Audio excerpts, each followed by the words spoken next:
30 minutes and such an interesting topic, especially because we are going to be talking about almost two things. One is I'd like to, as I've got you here, please help me to convince me, and I'm sure looking at some of you, you're the right people, of the importance of age verification. After all, sorry about that, very back your pictures, here we go.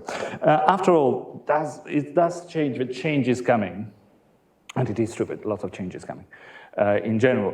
But if you know legislation is changing and so on, we've got somebody from Utah at the back, and in Utah 3 weeks ago, the new law coming in place where it says, well, if you want to watch porn, you have to verify your age, etc. They also say that if you want to use social media, you need to verify your age. And not only that if you want to verify your age, if you're a kid, you need to ask for parental permission.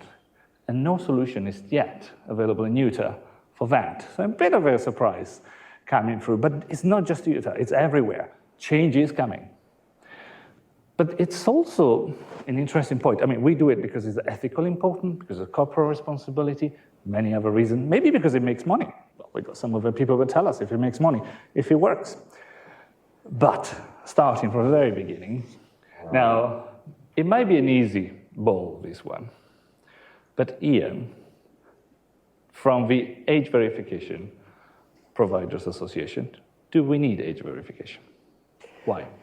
Yes, we've had a great day talking about digital identity, but at the moment, there aren't that many laws that compel you to use your digital identity. There are a huge number. At the state level in the US at the moment, we're tracking 144 different bills requiring online age assurance. Age assurance being the general term for both verification to a particular date of birth and estimation, perhaps using biometrics like your face or your voice, although don't mention the word biometrics in certain American states because they go a funny color. So you've also got the Digital Services Act in Europe. You've got basic GDPR. If any of you have ever asked for consent to use somebody's personal data, unless you also check the person giving you consent, in the UK at least, was over 13 in many European states over 16, you don't actually have consent because kids under those ages can't give consent without their parents' permission as well. So increasingly, we think the internet's going to need to become age aware. And so we're a pretty small trade association. I told Dario, I have kind of trade association envy for MEF because it's so big compared to us. But we're very focused on a small niche or niche, from those of you in the States, of age verification. And not just online, but also in the real world. And that's what we're really here to talk about today, where we have a situation where at the moment you can use your passport or driving license, but not everybody has one, not everybody wants to carry one. Or we have a system here in the UK called Citizen Card. So PASS, Citizen Card is one example of that. And it's a government-approved scheme, approved in legislation to allow you to prove your age to buy alcohol. But the trouble is, the current law says you must have a hologram or an ultraviolet mark on that. And what we've really struggled to do is to put a hologram or an ultraviolet mark onto a mobile phone. And so we'll come on to it in a second, but we're going through a process of changing the law to do that. But the objective of the work I'm doing with my colleagues here from Fujitsu and with Nick advising us on open standards is how can you take a plastic card and stick it onto a mobile phone in a way that you can actually believe what you're seeing and know that the person showing it to you owns that particular identity. And just to make one step backwards, and let's talk about, Gary, what is it? What is what we're talking about? What is digital age assurance? Yeah. How do you do it? How does it work? Yeah, so it kind of, obviously it works in tandem with the card that Iain has shown at the moment. We're looking to augment that in a digital way. As Iain mentioned, there's two primary methods: age estimation, so using AI, machine learning, to look at someone's face, not match it, but just to look at the profile and then come up with a guess of the age, and then digital proof of age. And feeding back to what's been said all day today, it's around about how appropriate the risk is as well. So as someone said earlier on, we're not looking to adopt a baby, or as I'd say, we're not trying to buy plutonium, we're looking to buy alcohol or access maybe adult services online. So the rigor and that you put behind it will not be the same as crossing borders or right to work in a particular country. So it's about how to make it appropriate. And as we talked on earlier on as well, it's how do we do that in a frictionless way? So how do we not make it burdensome that people will that this is so locked down that no one's actually going to use it? So obviously age estimation, as I said, take the photograph, work out the age. So an example being I go to a retailer, I fill out my basket of goods and I put some age-restricted product in that. That could be a box of matches, it could be a knife, it could be a bottle of wine. I come to the checkout, and in this case, what digital age assurance allows you to do is extend from a manned environment where I'm showing you an ID to an unmanned environment. So I have a self-checkout, there's nobody around. I can now still prove my age without anyone interacting with me. So I do my age estimation.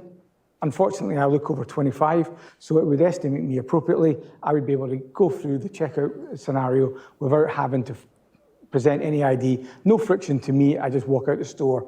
But if I take my daughter, who's obviously younger, she may be old enough to buy alcohol, but she would not look over 25, and then it may say back, right, okay, you now got the option that I could bring someone over and they could do a traditional ID check, or you could go to digital proof of age. And that digital proof of age is basically an attribute, obviously, of the IDs that we've been talking about earlier on, and then presented in a way that a self-checkout could then read that, and then you could go through. So you can have it working in tandem in those two-step ways. You could fall back from age estimation to digital proof of age, or use one or other. And it really is around, I say, being appropriate on the risk, and then obviously with the likes of digital proof of age, as we heard lots of times earlier, you may use a biometric step to prove that the ID that was used to attest that you're over a certain age or even under a certain age is still linked to that user. So you can't take someone else's digital proof of age and then use it in an unmanned checkout and to Gary, I'm just going to do a very quick act so everybody can see how it works. Here I am in your local supermarket. I'm going up, I'm beep, beep, beep. Through goes my bottle of whiskey. Up I come to pay, and it says it wants me to prove my age. Luckily, I look under 25, as you can all see, and therefore it's asking me for some digital ID. So I take a picture of the QR code, thanks to UB Secure for providing the props today. The QR code on my app. I then take a selfie to prove it's me, and that allows me to produce this QR code, which I then just show to the till, and it knows that I am over 25, or over 18 actually, and able to buy that alcohol. And I walk out the store without the little yellow light coming on and me waiting for 2 or 3 minutes until somebody comes over and looks in a cursory way at my ID, which I've probably borrowed from my big brother, and it's very insecure. In fact, we know that's about 75% successful. This system, we're talking 99.9% successful, so much higher compliance rates. Well done on the full demos out there, and that's I find an exciting point where you take some digital attributes and use them in the real words. I mean, we're different words of that, but mixing the two of them, very powerful and very relevant to everything we do. Well, before I go into more checks and so on, let's ask the people that represent the users here, but no. The indirect user, the supermarket, the retailers. Now, in this case, Steve, let's do it, proof of age. 25 years working for Marks & Spencer, Waitrose, et cetera, et cetera. You've done your bit. Yeah. And you continue doing it today as a part of your film. So can you tell us about the perspective of it from the retailers? Why doing it? Does it make sense? Is there a business case? Is there real value in it? Yes, absolutely. I mean, there's huge value in this. As has been so eloquently demonstrated, it's a bit of a pain, really, verifying age at the till point. And the reality is that most retailers have about 70% of their transactions through self-checkouts now, and that's for a reason. Convenience for the customer, cost improvement, of course, for the retailer, which is it's a lot less expensive to run a transaction through a self-checkout than it is through a man till. And actually around 70% of alcohol is sold through a retail organisation. So there's quite a lot of transactions, and when you imagine how many people go shopping, you're talking about billions of transactions really a week that are going on around the country that require a manual intervention to them. And this technology would effectively remove the need for that. Not for all, but for the vast majority. So there's a huge financial benefit, and then there are lots of non-financial benefits as well. So the customer speed of throughput obviously would improve, and customers obviously want to get through the transaction as quickly as possible. They can increase the utilization of those self-checkouts. That's a massive factor for all retailers because of the cost difference between a manual transaction and a self-checkout transaction. And then a really interesting one, which perhaps not many people may think about, is about violence.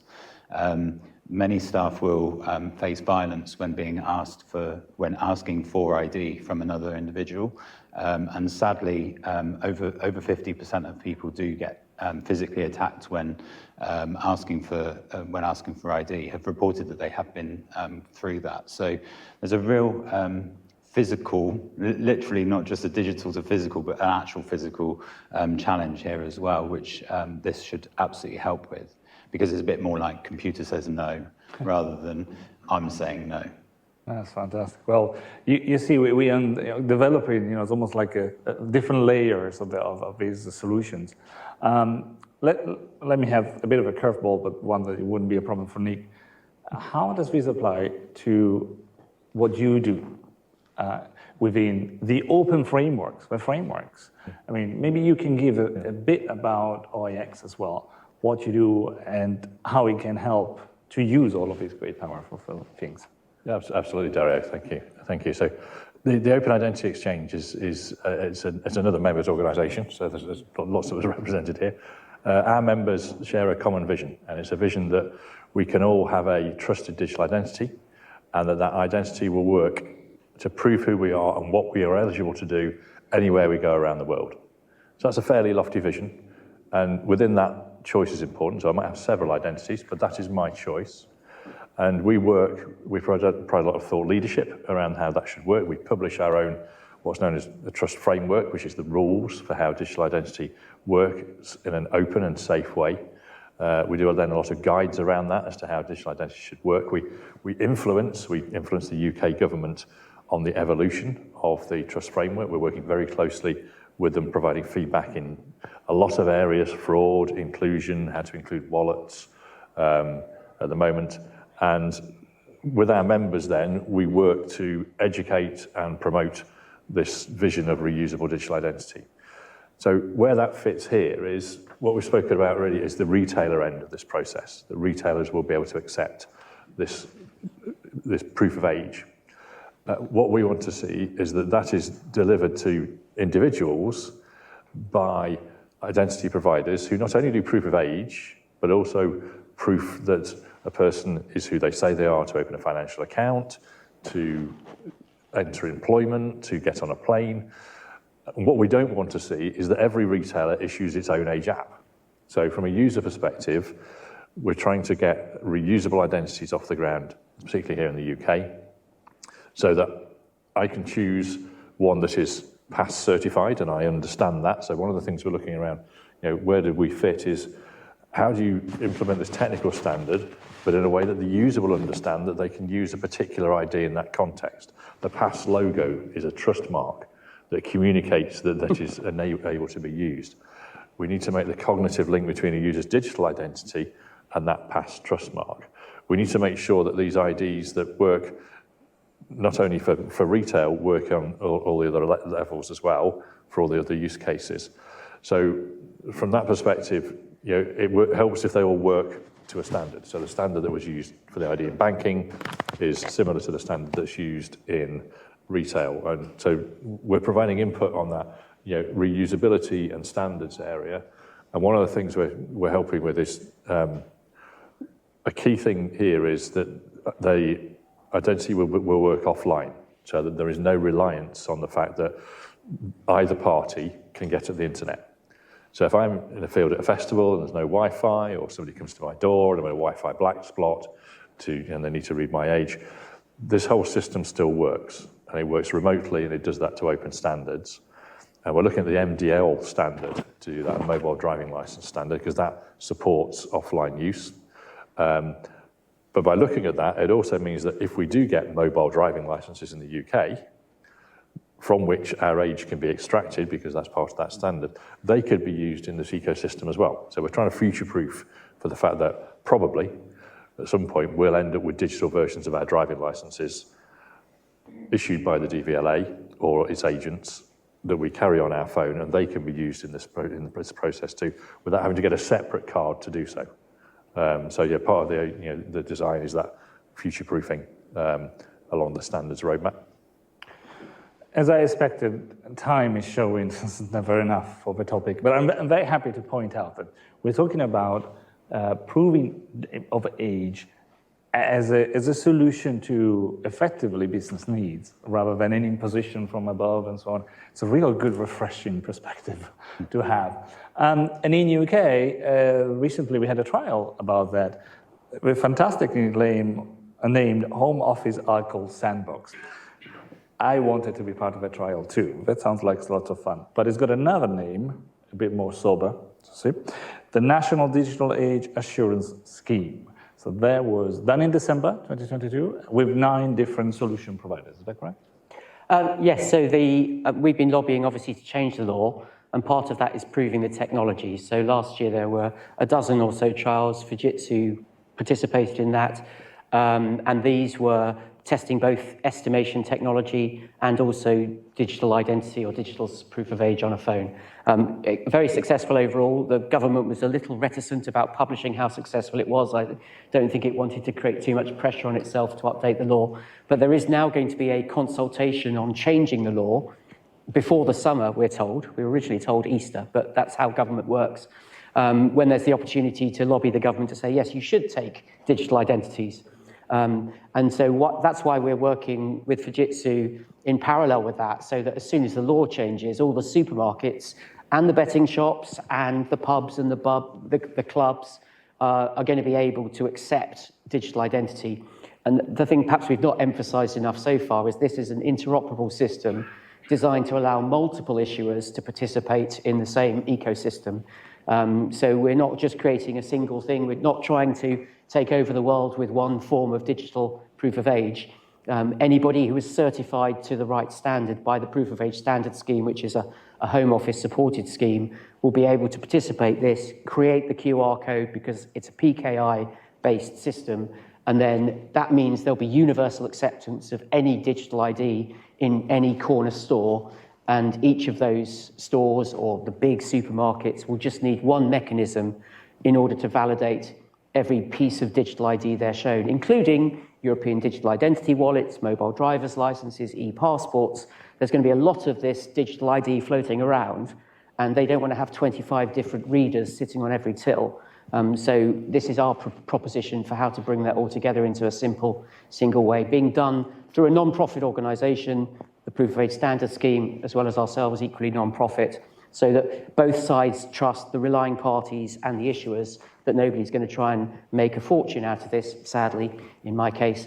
But what we also then have to do, and I think this is why digital ID hasn't really got off the ground for the last 20 years, is create a sustainable commercial model.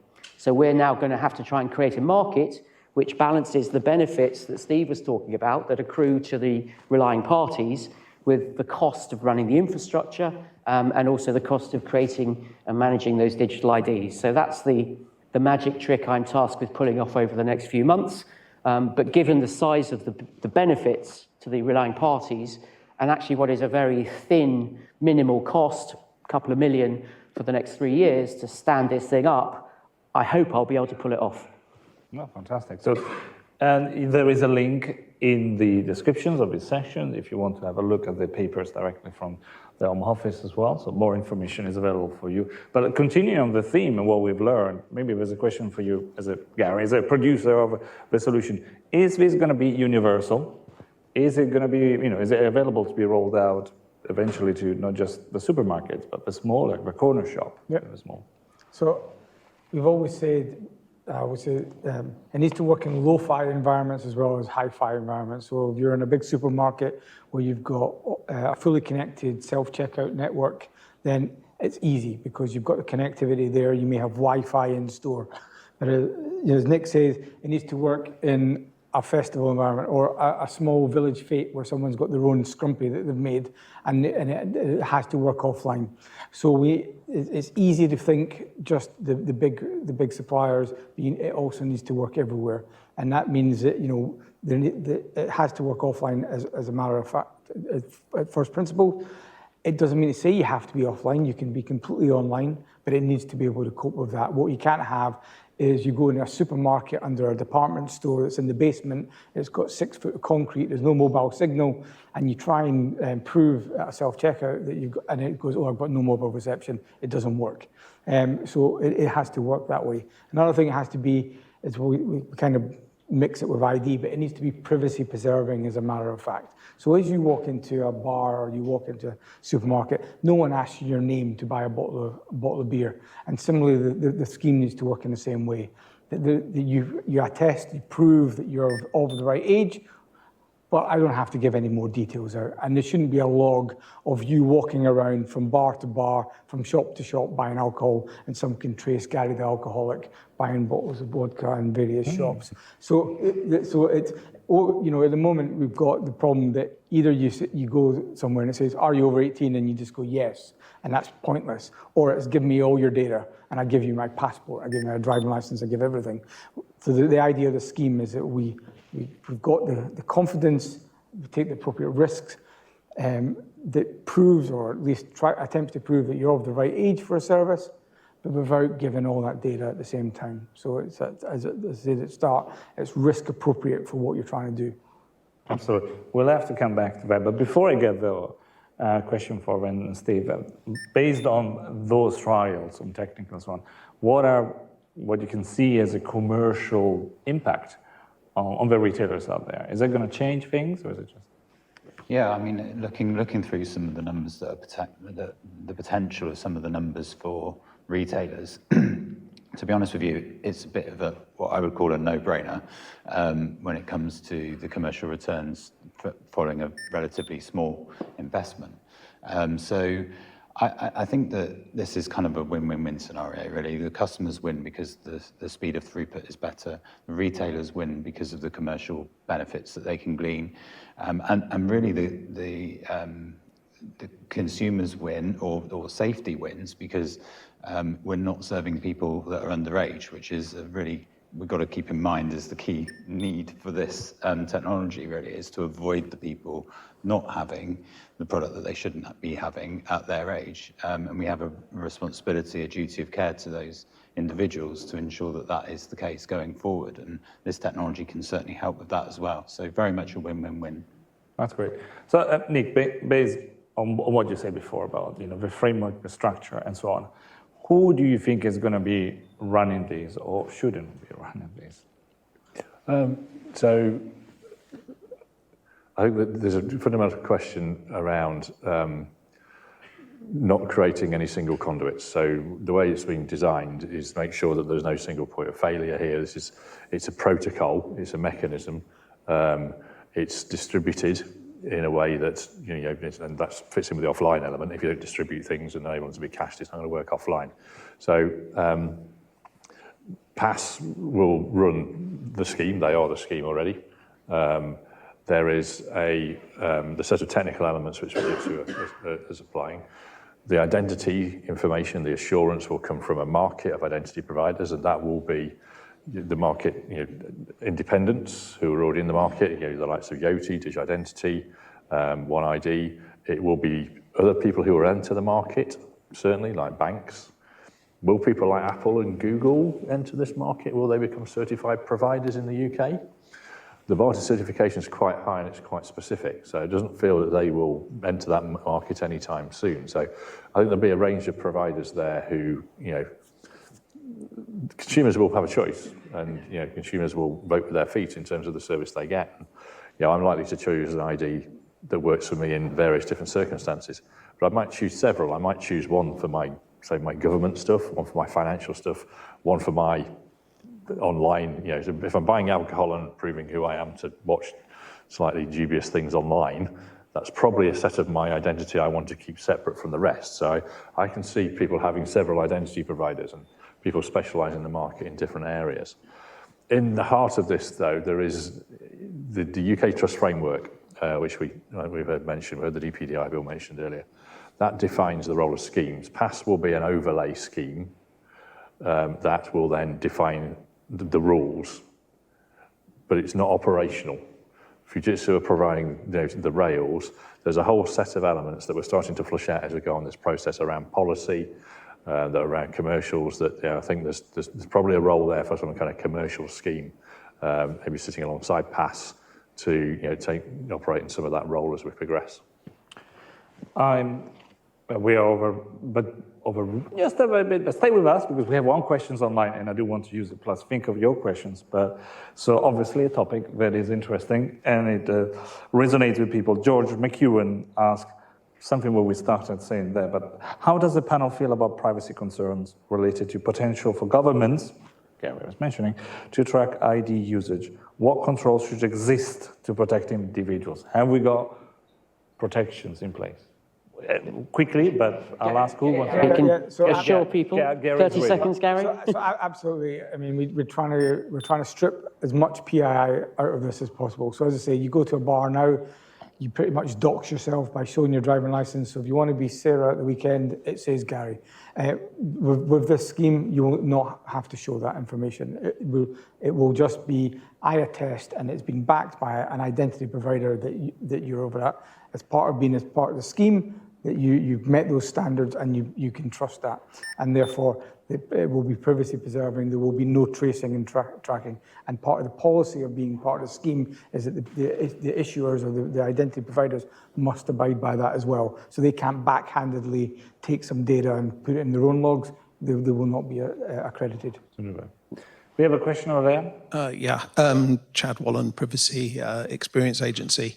I have a question about one group of people who we're not really talking about in all of this, which is the children themselves. And when we do work with children for very large online platforms, we find them to be highly motivated to lie. We've spent a lot of the day talking about bad actors as if they're just a persistent part of the world that we live in, that they move on to find another way to break the system. What we find is that unless you take into account the fact that these children are, one, highly motivated, and two, very capable, and if they're not capable, they quickly become capable in the playground, what are you going to do about this? Isn't this more of a behavioural change problem than it is a technology problem? Well, I think we've tried to make our design as bulletproof as possible. So we've all pretended that we're a 15-year-old trying to buy beer and thought about how we could get around the system. So, for example, we don't want people to use a video chat to their friend who is over 18, who sent them down to the store to buy beer, and to be able to just video send a QR code to the 15-year-old they've sent to buy beer.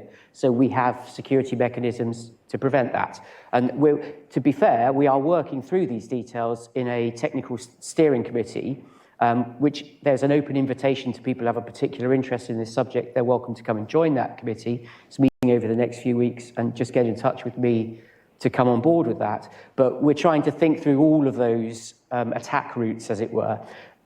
Again, the level of risk for this is not as high as getting on an aeroplane. It is just about buying beer, and there will still be staff making sure people aren't nicking stuff at the tills. So there's a degree of supervision as well. And I'd just like to add as well, I mean, you talked earlier about 75% accuracy right now and 99.9% accuracy.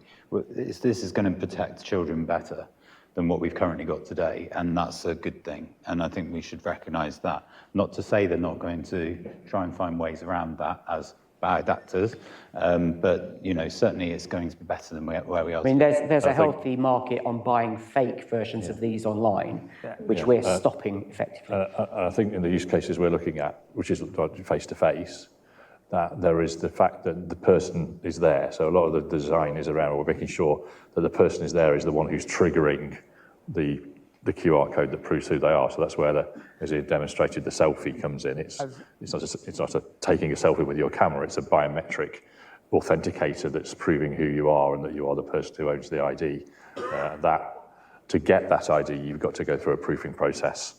Now, it is possible for me to go through the proofing process and at the end of it, put it on my son's face and give him an ID. But then, we can't engineer around every single, we're doing our best. I would say there's much easier ways of getting booze, right? Yeah. So I'll leave my laptop open. It's got single sign-on to my retailer account. There's a shop coming on Friday. There's nothing to stop my kids going and adding in an extra 24 cans of beer. And then when it arrives, they go, thanks, I'll help you with the shopping. And they take it back to the room. I'm sorry. Can you release it? Yep, there you go. I don't know how it works. I'll just shout. And they'll take the beer, and then not only have they got the beer, I've paid for it as well. So there's a much easier social engineering way of doing it rather than trying to decrypt public key encryption, checking that the QR code is exactly right. It's got a time-limited feature. That's going to be harder to stop. You might have not heard it online, but they say social engineering and other solutions much easier in case you were wondering. I think we are running out of time. I would like to keep your attention for 5 more minutes, but first I'm going to ask you to thank these 4 speakers. And thanks, by the way, how was it, given that the questions, was it okay? Yeah, well done. Well done to you all. Well done.